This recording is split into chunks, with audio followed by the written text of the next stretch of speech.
Muy buenos días a todos y a todas. Agradezco su presencia y participación en esta sencilla ceremonia, pero de gran trascendencia humana, espiritual y en el ser que todos somos. Muy bien, se abre el diálogo. Desde en la palabra estoy para servirles.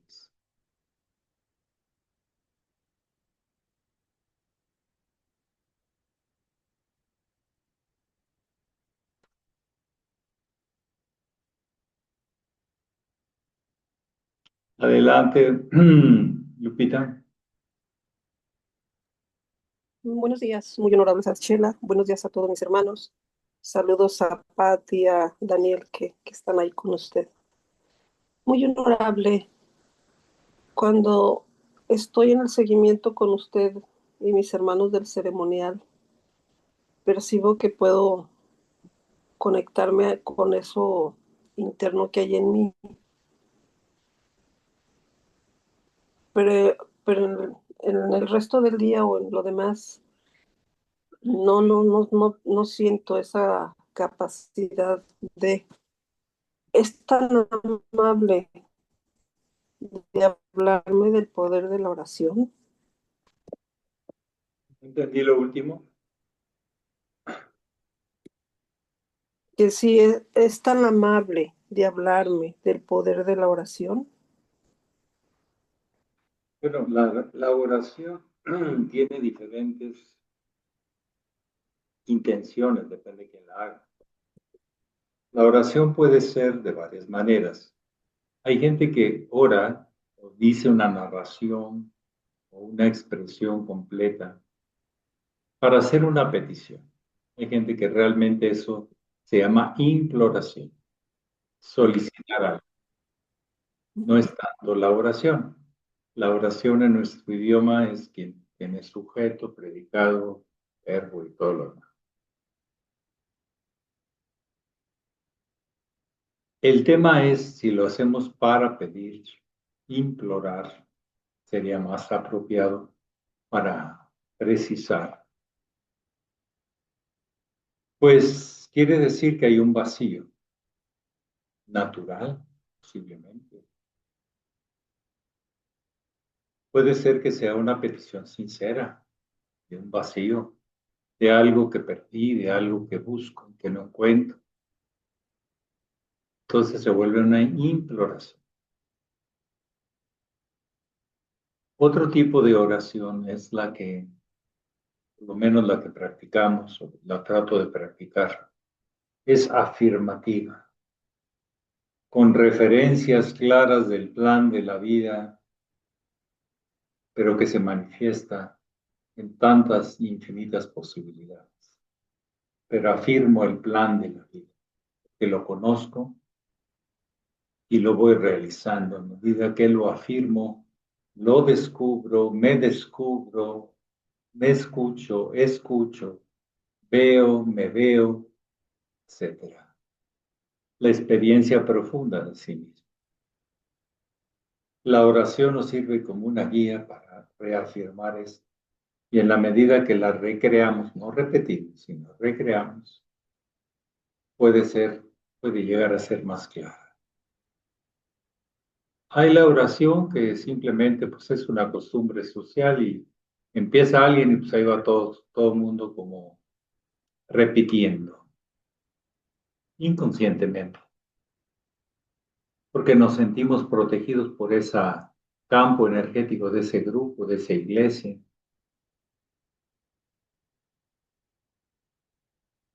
de esa doctrina, etcétera. Hay la oración silenciosa, más allá de las palabras. No hay explicación, solo experiencia. Silencio profundo, donde se escucha el canto de la vida, que es la oración dentro y fuera de mí. Otro nivel de expresión de la oración. De los rezos. Rezar quiere decir que esto se dice así, esto reza así, es para esto, Está claro las intenciones, está, los rezos, pero las oraciones. Entonces hay diferentes experiencias en la oración, depende de la intención. Por lo menos les he mencionado unas 3 o 4, pero hay más variantes. En vez de negros y blancos, a lo mejor tonos grises, variantes, matices. Pero eso sí es importante, que no nazca de la inconsciencia, de la repetición, sino la recreación consciente para explorar, descubrir algo más. Yo nunca soy el mismo. Algo cambia, o bastante, día con día, hora con hora. Muchas células mueren y otras nacen. Entonces la repetición es una ilusión, es una fantasía, es un engaño. Vulgarmente se dice reza como perico, porque quién sabe qué digo, pero lo digo. ¿Eh? No me doy cuenta. Y en eso hay grados, ¿saben? De blancos a negros, grises. La oración puede llegar a ser una herramienta de alta afirmación,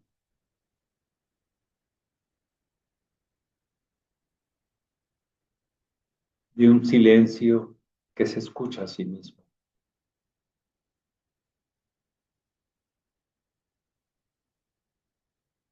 Un canto sí, que no se escucha con los oídos, sino con el alma y el espíritu. Puede tener muchos matices. Depende de las intenciones, capacidades y desarrollo del alma quien las pronuncia, el día que las pronuncia, el momento que las dice. O no las dice, pero las escucha profundamente. Por ahí va más o menos lo que yo puedo compartir, pero puede haber otras opiniones al respecto. Porque orar es un derecho del alma, cada ser. Reconocer, afirmar, agradecer, darse cuenta en la profundidad. Una vez le preguntaron, y con esto termino, al hermano mayor, al maestro Estrada, maestro, y cuando usted le reza a Papá Dios, ¿a quién le reza? Y entonces él contestó, lo recuerdo, estábamos en Cuautla, al concepto, a la vivencia más profunda que tengo de Dios. Pero sé que es más que lo que yo pueda decir, pensar o reconocer. Pero a ese le rezo, conscientemente.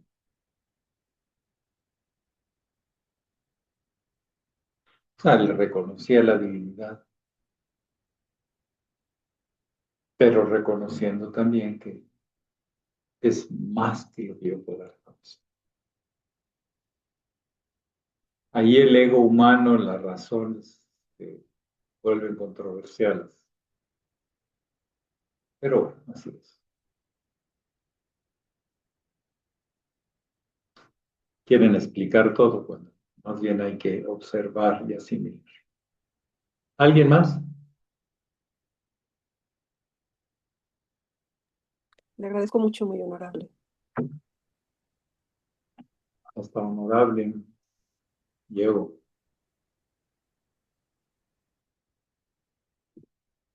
Lo demás ya que me lo diga la vida. Adelante, sí, Adriana.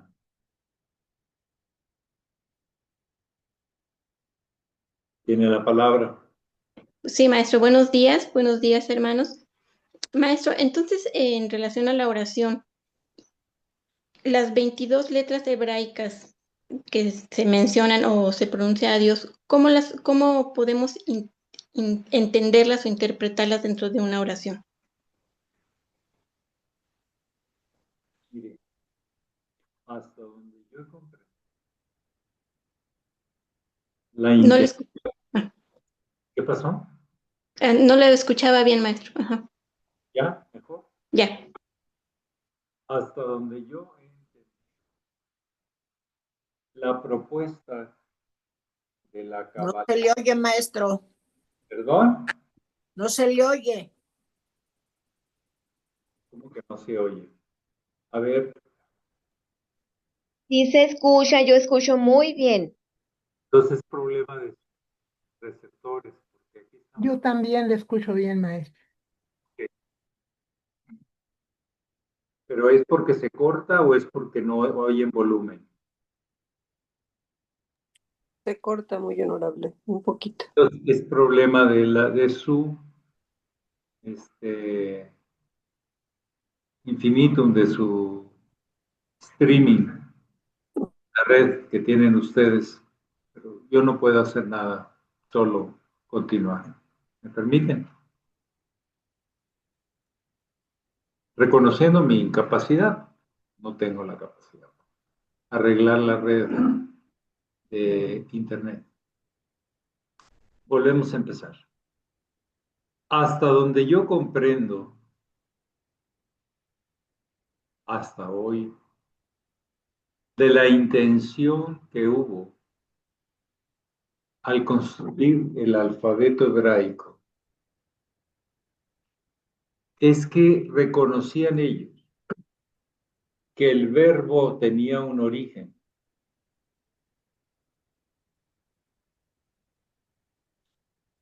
Y las 22 expresiones de ese origen manifestado se podían delinear en esos contornos, en esas curvas rectas que tienen las letras hebraicas. Es todo un mandala para meditar por qué lo hicieron así y cómo es que eso está asociado para entenderlo con un número, con una figura,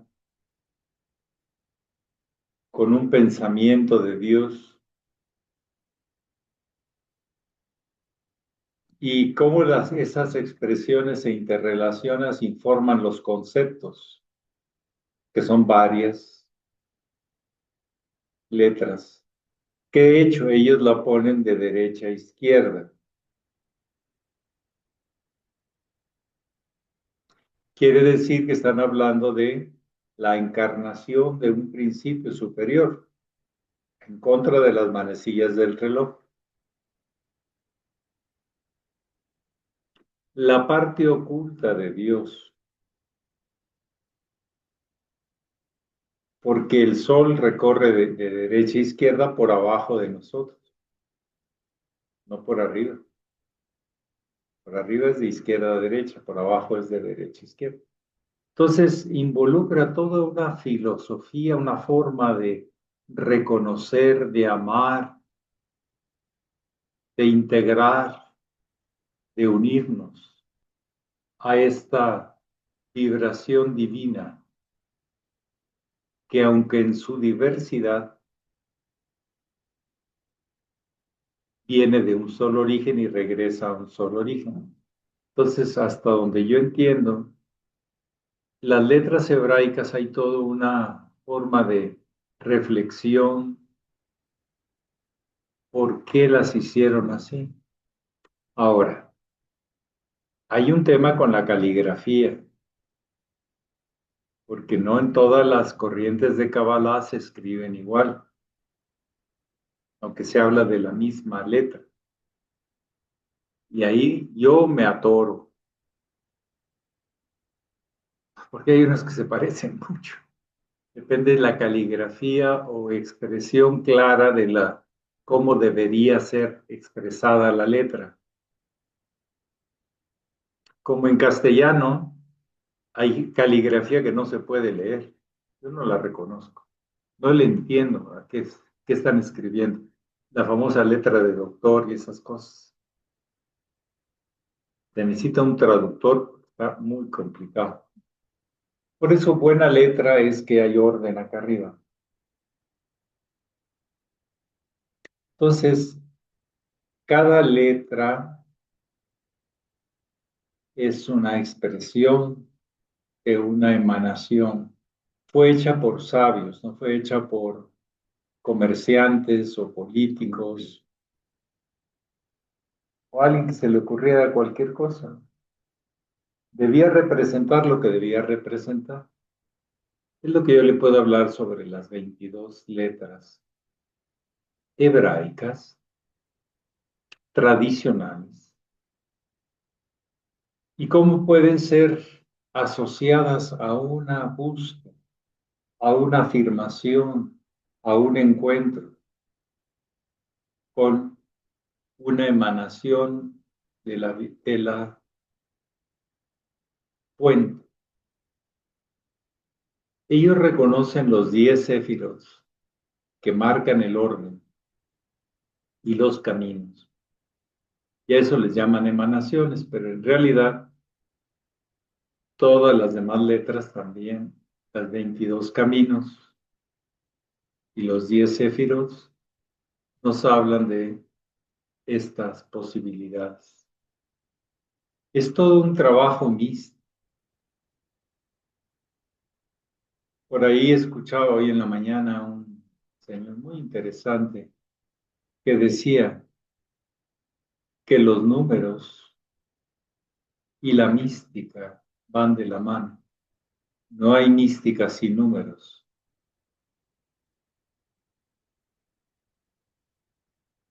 Es matemática, es precisa. No es cambiante, es eternamente con las mismas referencias de siempre. Y los hebraicos lo diseñaron en el famoso árbol de la vida, con sus 22 caminos y 10 céfiros.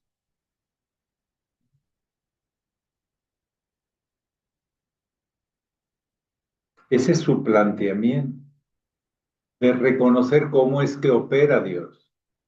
Pero hay otros planteamientos, otras cosmovisiones, en otras culturas, en otras doctrinas.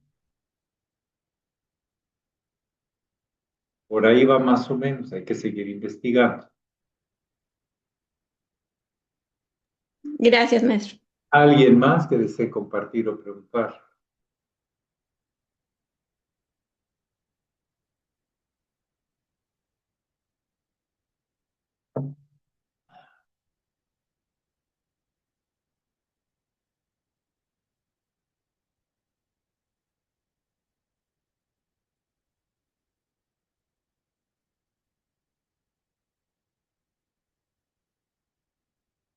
Sí, adelante, Tita.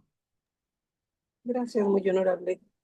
Maestro, ¿es tan amable en ayudarme a comprender lo que significa en la casa de mi padre hay muchas moradas? ¿Qué significa una morada? Una estancia de tránsito. No te quedes, la morada no te quedas todo el día. Hay tránsitos, instancias, asignaturas. Y en cada casa, pues entiendes en la gran casa, en la gran cámara, el gran receptorio para que se manifieste el espíritu. Y por ahí está la frase. La iniciación empieza en el hogar. Comprendiendo en qué tipo de casa, con qué tipo de hermanos. Pensaba hoy en la mañana que dentro del método iniciático, para poder expandir la conciencia, está que te reúnas en un cuarto, cama, hasta con tus enemigos de opinión, hasta con los que te caen mal, hasta los que te han metido la pata a ver si te caes, los que te han lanzado tomates a ver si te embarran con sus cosas. los que te han deseado mal. ¿Qué cosa? Es un entrenamiento, porque ya cuando salgas de ese lugar, pues te vas a encontrar de todo allá afuera. Y sin embargo serán expresiones de Dios. Recuerdo que una vez en una ceremonia y en un espacio de enseñanza después de la ceremonia, el hermano mayor empezó a hablar, el maestro Estrada, de la omnipresencia divina, muy profundamente, muy intensamente se le notaba y nos imantaba con cómo vibraba él y nos hacía vibrar a nosotros. Era muy especial el maestro, único. Yo no he conocido a nadie. Y en una de esas dice, hay que aprender a reconocer a Dios en todo partes. Y entonces soltó una, vio las caras como que estaba muy arriba, y les dijo, hasta en las cucarachas. Y nos vio a todos. Hasta en los demonios, que hay gente que ve en las cucarachas. Ahí también es manifestado. Dijo, pues, entonces levantó una hermana. Era de las más finolis ahí presentes. O sea, hacía pasar. El de México, no digo, no quiero decir nombres, no importa. Y entonces dijo, maestro, eso sí, yo no puedo ver a Dios en las cucarachas, ni en las ratas, ni en las arañas, maestro. Me dan asco, me dan miedo. Y el maestro dijo, si usted quédese ahí si quiere, pero si usted aspira a la iniciación, tiene que trascender esos miedos y esos rechazos, porque también lo reconozca usted o no, son papá Dios manifestado. Entonces, al que se le tiene miedo y le tiene rechazo es a papá Dios. Cuídese. ¡Anda! Vaya enseñanza. Si usted se lo pierde, pues está rechazando a papá. Que eso no se manifiesta. ¿De dónde salió? Que salió. Salió. Un plan evolutivo, inteligente. En fin. Algo más esta mañanita de domingo de Libra, ¿no, señor de pecado y culpa? Le agradezco mucho, maestra, porque a veces no se me hace tan fácil estar de alguna manera aislada, ¿no? En esta gran ciudad de mis hermanos, de todo lo que yo he anhelado, el tiempo que tuve la bendición de estar cerca de usted. Verdaderamente fue una bendición. Y ahorita que estoy hablando, veo que toda esa sensación también es producto de un vacío o de una falta de afirmación.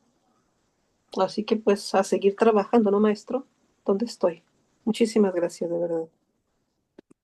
Son formas de referencia, pero tenemos que pisar la tierra y continuar.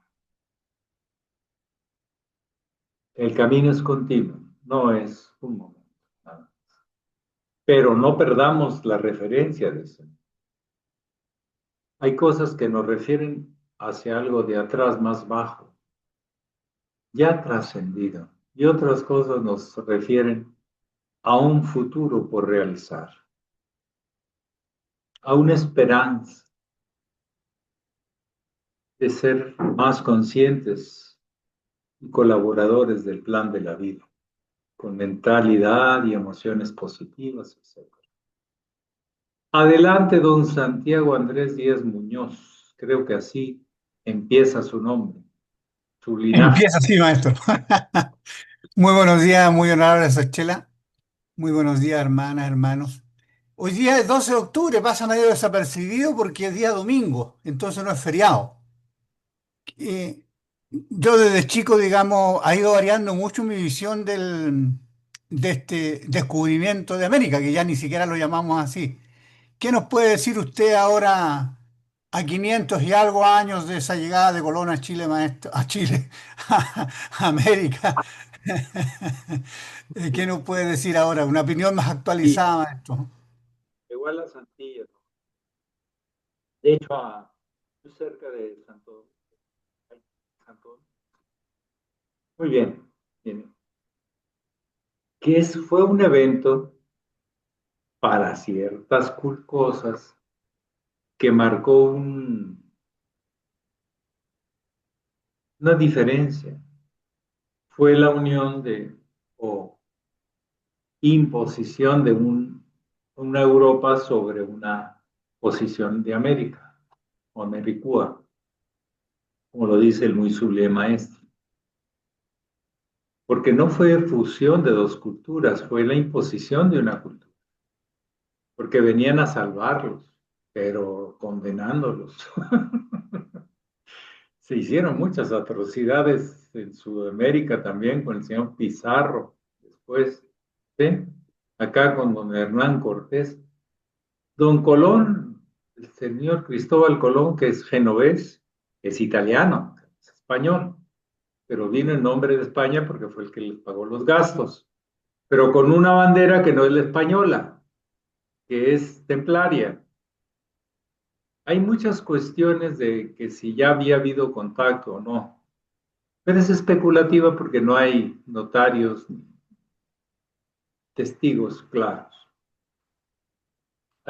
Cada vez se descubren nuevas interpretaciones o afectaciones a diferentes partes de este gran continente, es muy grande en América. Sí, de norte a sur es el único que toca norte-sur, ¿eh? ¿O no? Sí, Europa no toca norte-sur. África, pues tampoco, porque llega hasta Europa, hasta el mar Mediterráneo. Pero América sí toca norte-sur y con una cordillera prácticamente continua, que a veces se convierte en dos, ¿ya? Pero luego se vuelve a convertir en uno. En Sudamérica es muy clara las dos cordilleras, la más pegada a la costa y la más pegada a los altos Andes, la blanca y la negra que le llaman. Entonces es una historia que pudo haber enriquecido ambas culturas si hubiera habido un sentido del respeto y apreciación. Como le faltó, usted no lo conoce, pero hay una historia aquí en México, es accesible, por supuesto, y fue muy importante. Todas las locuras que hizo don Fray Diego de Landa en el área de Yucatán. Un tipo que llegó arrasando, era un obispo, arrasando con todo lo que pudo contra los herejes, como si fueran demonios. La gente no era así ahí. Y destruyó una gran cantidad de manuscritos, gran cantidad de labradas piedras con la historia de los mayas, por lo menos de la cultura posclásica, de 1500 o antes en adelante. Y después se dio cuenta, después de que había hecho barbaridad y media, este señor tan que venía a salvar, con su doctrina de imposición y del infierno, ¿sí? Que se arrepintió. Es un caso de la historia. Y se habla que lloró mucho, se arrepintió al ver el genocidio y la cultura que había muerto. Y entonces escribió un libro que se llama De las cosas de Yucatán o algo así, Relación de las cosas de Yucatán. y trata de ir a los pueblos y a los que se habían escondido a decirles, señores, queremos escribir la historia, pero díganosla ustedes cuál es. Y se rescató símbolos, lenguajes, costumbres, pero fue por el arrepentimiento después de haber destrozado todo. Así tuvo que ser, pues sí, porque llegaron unos bárbaros, no unas gentes con la cultura mejor de Europa, ¿no? Y allá en Sudamérica, pues no se diga con Atahualpa y el señor Pizarro, y, ¿sí? El robo de metales, etcétera, etcétera. Pero es que todavía andamos con esas, no crean que pasó nada más en ese momento. Ahorita hay una tendencia a quererse imponer que si en Gaza, que si en Ucrania, que si en... Seguimos con las mismas malas costumbres de imponernos. ¿Saben por qué? Porque no sabemos quiénes somos. Y no nos sabemos reconocer en el otro, en el Aum Tat Sat. Qué cosa tan hermosa, qué cosa tan profunda. Qué significado más trascendente que ese. Yo les invito a decirme cuál. Yo soy tú. En los mayas también estaba en Ilaque, Anlaque. Yo soy tú y tú eres yo. Así se saludaban. No había abrazos, había toques de mano, como diciendo, hagamos contacto. No era de posesión. Era de contacto. O todavía en algunas culturas indígenas de acá en México. No te saludan ni de abrazo ni de echar la mano. Solo un contacto. Momento. Seguimos hablando. Ya sabemos que podemos contar y soltar. Son cosas que uno analiza y ve en la historia, pero que no se ha dejado de repetir en su aspecto más elevado y en su aspecto más desastroso. ¿Cuántas familias tienen hijos queriendo imponerle a los demás sus costumbres? O los padres imponiéndoles sus cosas a sus hijos, a sus nietos, metiéndoles miedo. Y acaban más bien ellos, que los demás les tienen miedo a ellos. Es una parte de una historia que trajo al final algunas cosas buenas, pero en lo general fue no el encuentro de dos culturas, fue el encuentro de Oriente y de Occidente, la Europa y la América, con sus gentes que ya vivían aquí, con sus costumbres y gran cultura, ¿no? Pero fueron ocultadas o destruidas muchas de las vestigios de estas grandes culturas. Ahora, no hay que buscar revanchas, eso es lo peor. Lo que hay que comprender es que eso no se hace y punto, ya. No lo sigan haciendo, porque hay gente que usando esto de la reivindicación indígena hace destrozo y medio.